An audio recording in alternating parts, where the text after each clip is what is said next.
Pollinisation manuelle des cucurbitacées. Les fleurs de cucurbitacées peuvent être pollinisées à la main pour éviter les croisements indésirables. Les avantages de cette méthode sont sa grande facilité et la possibilité de cultiver au jardin plusieurs variétés différentes de même espèce sans se préoccuper de les isoler.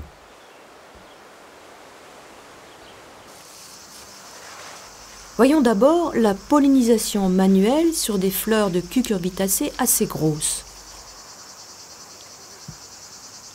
La veille au soir de la pollinisation manuelle, on devra repérer les fleurs femelles et mâles de la même variété qui sont prêtes à s'ouvrir.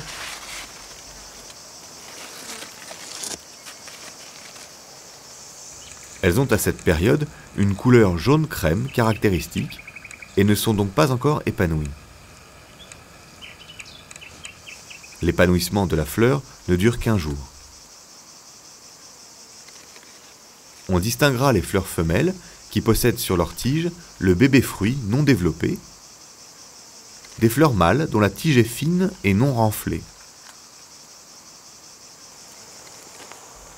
On va alors fermer artificiellement les fleurs femelles choisies sur plusieurs pieds à l'aide d'une pince à linge, d'un ruban adhésif en papier ou d'une petite ficelle pas trop serrée pour ne pas abîmer les fleurs.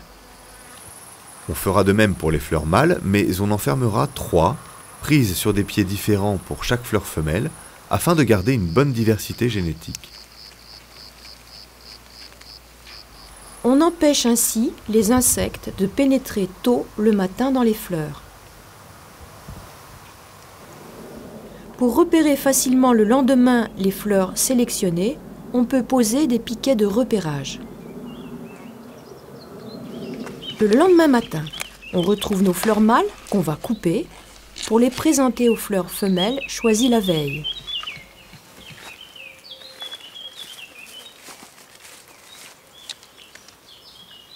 Il faudra commencer bien avant les grosses chaleurs, car le pollen fermenté n'est plus fécondant.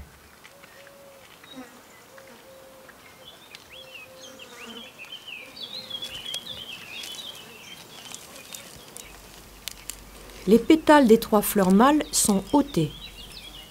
On retire délicatement les liens à la fleur femelle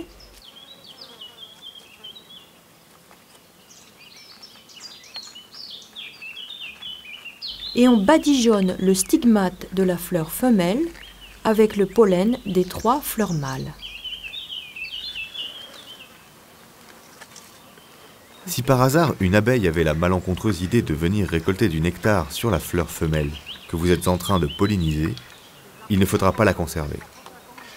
Cette abeille transporte un mélange de pollen d'autres plantes et le croisement serait inévitable.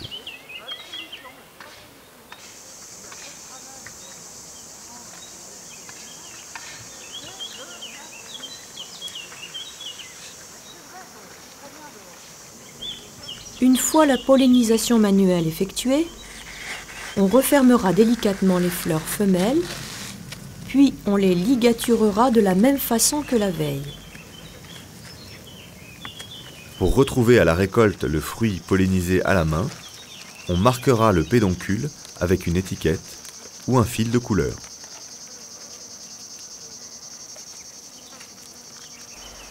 La pollinisation manuelle des cucurbitacées, dont les fleurs sont beaucoup plus petites, demande beaucoup plus de minutie et de patience. Pour les melons, dont 80% des fleurs femelles avortent spontanément, la pollinisation manuelle est moins efficace que les insectes. Il ne faut donc pas espérer plus de 10 à 15% de réussite.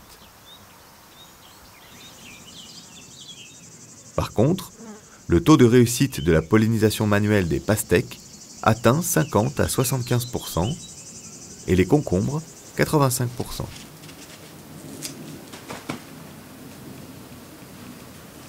D'autres types de plantes, comme le maïs, le tournesol, requièrent une méthode un peu différente. On se référera au module par légumes.